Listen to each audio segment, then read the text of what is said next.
Merci madame pour la question, mais nous devons nous baser d'abord sur les principes. Quand on va aux élections, ça dit que tout le monde doit avoir les mêmes chances de gagner ou de perdre. Mais nous constatons avec cette loi qui a été montée, adoptée, votée, promulguée, c'est en faveur de ceux qui sont au gouvernement aujourd'hui, de soi-disant warriors. Parce que un ministre va en campagne électorale comme député national, candidat député national, comme ministre en fonction. Il ne démissionne pas, ce n'est pas normal. On doit changer cette loi, c'est très fondamental, on doit changer la loi pour dire qu'un ministre qui est au gouvernement central doit d'abord démissionner avant qu'il n'aille à la campagne électorale pour solliciter le suffrage du souverain primaire. Mais nous ne comprenons pas avec cette loi. Quelqu'un qui est candidat, il n'est pas ministre, il n'est pas mandataire, qui se présente devant l'électorat avec un ministre en fonction qui ne démissionne pas, mais les chances ne sont pas égales.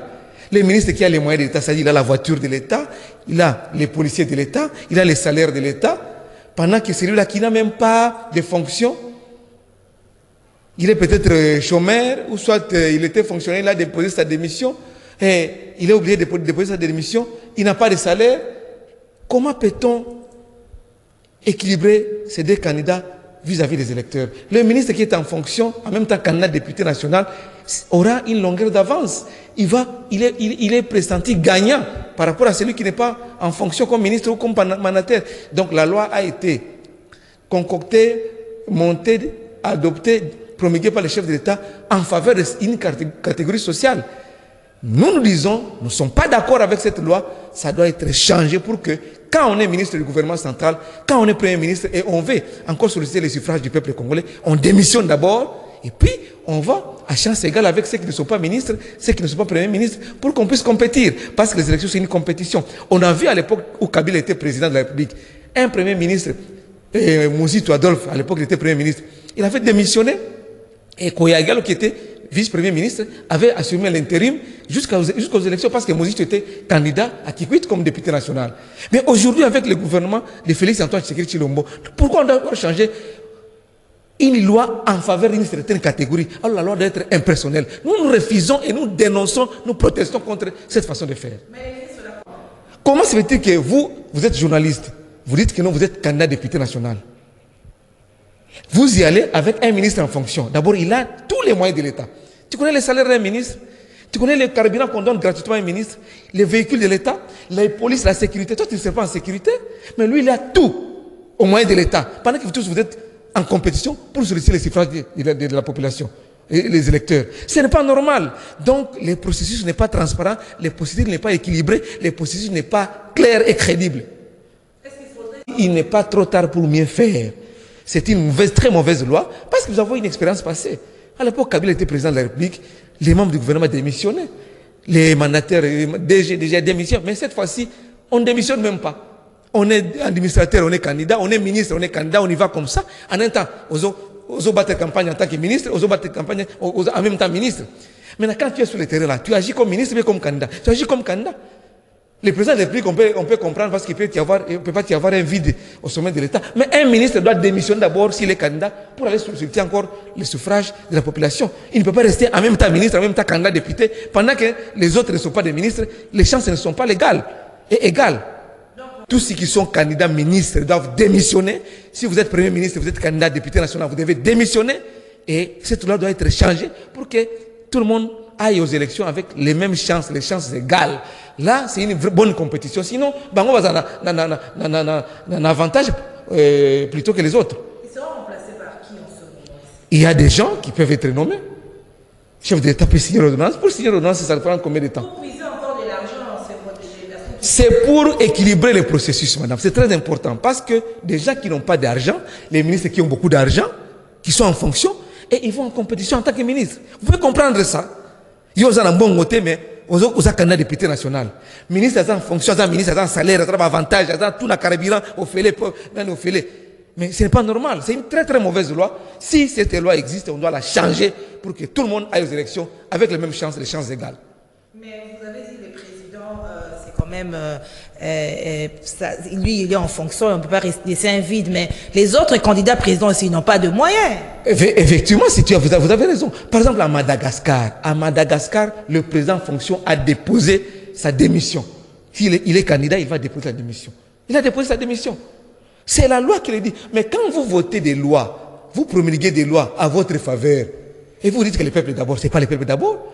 Ça, c'est avantager les autres au détriment des autres. Et les autres vont, et ceux qui n'ont pas les moyens, ils vont aller aux élections en perdant. Et ceux qui sont au gouvernement vont gagner parce qu'ils ont les moyens.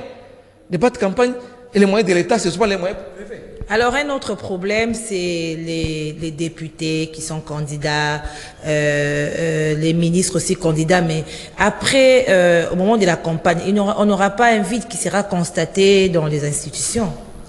Madame, je suis en train de pleurer. Mon pays va très mal. Sur tous les plans, sur le plan institutionnel, sur le plan sécuritaire, sur le plan socio-économique, tout ça. Comment se fait-il que vous avez une session ordinaire de 3 mois, conformément à la Constitution? La session commence le 15 septembre pour se terminer le 15 décembre. 3 mois. Mais Mbosso, président de l'Assemblée nationale, vous dites que non, nous allons arrêter cette session le 19 parce que tous les députés, comme ils sont candidats, ils doivent aller en campagne. Vous pouvez comprendre ça. L'Assemblée va rester vide. Et puis, au jour d'aujourd'hui, ils sont en train de mettre comme préalable les paiements des émoluments de 3 mois, c'est-à-dire octobre, novembre, décembre, doivent être payés aux députés nationaux avant qu'ils aillent à campagne. Ils ont même bloqué les votes de la loi des finances 2024. Vous pouvez trouver ça normal. Vous êtes là pour le peuple. Donc, vous allez souffrir le budget que vous allez retarder. Pas pour Nabino, vous avez la campagne. Vous avez un candidat député, vous devez aller à campagne. Quand est-ce que le Sénat pourra examiner la loi des finances 2024? Parce qu'il ne reste que 10 jours pour aller en campagne. On va clôturer la session ordinaire des 2 chambres du Parlement. Et l'Assemblée nationale et le Sénat, on va clôturer cette session le 19. Pendant qu'on n'a pas encore voté le budget 2024 à l'Assemblée nationale. Et puis, au niveau du Sénat, le Sénat aussi doit examiner ces projets de loi de finances, essayer de les peaufiner et de l'enrichir au niveau de la commission PAJ du Sénat, avant que le chef de l'État ne promulgue la loi des finances. Et très les 10 jours, il ne reste que 10 jours. Mais les députés qui sont censés défendre la population vont bloquer votre loi WANA parce qu'ils exigent les paiements de leurs émoluments octobre, novembre, décembre. Même si on n'est pas en décembre, ils exigent d'être payés à l'avance. Vous pouvez comprendre ça pendant que les fonctionnaires jusqu'à aujourd'hui sont impayés. Donc le pays va très mal. Chef de l'État, si vous suivez cette émission, il faut changer Batounion Souana. Baza pour yote, parce que souffrance va congolais baza comme on a. Baza otande, baza la députée, baza la ministre, on voit qu'il est Félix Antoine Tshisekedi Tshilombo, parce que la souffrance est vraiment ne fait que s'accentuer avec vous comme au pouvoir, comme chef de l'État au pouvoir. Est-ce que élection, vous avez suivi l'assurance du président de la CENI qu'il y aura élection dans les délais? Est-ce que vous y croyez? Madame, il y a encore des doutes qui persistent parce que le processus électoral doit être crédible et inclusif. Le processus électoral doit sécuriser tout le monde. La CENI est là pour jouer le rôle d'arbitre, je l'ai toujours dit. C'est-à-dire qu'un arbitre est là pour faire respecter les règles du jeu. Et les règles du jeu, c'est la loi électorale. La compétition, ce sont les élections. D'abord, il est allé à Séoul, en Corée du Sud, pour aller chercher les kits électoraux. C'est ce qu'on appelle DEV, dispositif électronique de vote. Pour que la machine à voter ou le dispositif électronique de vote quitte Séoul, en Corée du Sud, jusqu'à Matadi ou à Boma, au port de Matadi ou de Boma, ça peut prendre combien de temps? Parce que les élections, c'est pour les 20. On nous dit qu'il faut 3 mois. Donc nous irons jusqu'au mois de janvier ou février. C'est-à-dire élection que vous avez. De deux, il y a les problèmes des chances égales dans la compétition. Les ministres doivent démissionner avant qu'ils entrent dans la campagne. C'est une exigence. Sinon, les choses ne vont pas marcher. Des 3, fichiers électoraux. 4, affichage des listes électorales. Ils n'ont pas affiché pourquoi la CENI. Donc il y a trop de choses, des préalables qu'on n'a pas réalisées. La CENCO et l'Église du Christ au Congo ont monté même une commission d'observation, une mission d'observation électorale pour donner leur avis de considération afin d'améliorer le processus. Mais on ne veut pas écouter. L'opposition qui a demandé même l'audit du fichier électoral avec une structure crédible On ne voulait pas écouter ça. Et bien quand il m'a fait dire, vous dites toujours non, il y aurait élection. Et l'Union sacrée dit que non, Fachi Béton, c'est victoire assurée, deuxième mandat assuré, majorité écrasante assurée. Mais le pays n'appartient pas à l'UDPS, le pays n'appartient pas à l'Union sacrée, le pays appartient à tous les Congolais. Si vous faites des choses comme ça, un jour ça peut se retourner contre vous, ce n'est pas normal. Et comment vous entrevoyez la suite au cas où il n'y a pas élection le 20 décembre 2023? J'ai toujours dit que tous ces gens de l'Union sacrée, il ne faudrait pas que le chef de l'État touche. Parce que tout le monde a chef de l'État, tout le monde a ministre tel, tout le monde a député tel. Ils se disent, tu sais que ça est là comme côté. Souffrance c'est l'équipe. Parce que quand c'est chef de l'État, il n'a pas de vrai rapport de la base, la température de la souffrance de la population. Alors il faut le lui dire peut-être à travers des émissions comme ça, peut-être dans YouTube, dans la télévision, pour être bateau, information, la vraie et comme elle est, il y a rectifier les tirs. C'est ça la logique, madame Gisèle. Et comment rectifier les tirs? C'est-à-dire faire très bien les choses. Au niveau de la CENI, au niveau du gouvernement, au niveau des assemblées, de l'Assemblée nationale, au niveau du Sénat, au niveau même de l'Assemblée provinciale. Tu vois, un ministre qui se permet comme ça, vice-premier ministre de surcroît, chargé de l'intérieur et sécurité affaires coutumières, Peter Kazadi, il est de l'UDPS. À ça, il y a un message phonique qui ne peut pas bloquer toute une institution, Assemblée provinciale et à Kinshasa et fonctionnera sous à travers un message. C'est comme ça qu'on gère le pays dans la légèreté. Un ministre, s'il peut prendre une décision, il doit signer un arrêté. Le chef de l'État doit se prendre une décision, il doit signer l'ordonnance. Le premier ministre, s'il va prendre une décision, il doit signer le décret du premier ministre. Mais comment un message, simple message phonique, au Kangi, toute une institution comme l'Assemblée provinciale? Mboke Koufa, tout le bateau, Mboke comme il y a eu des pèses. Non.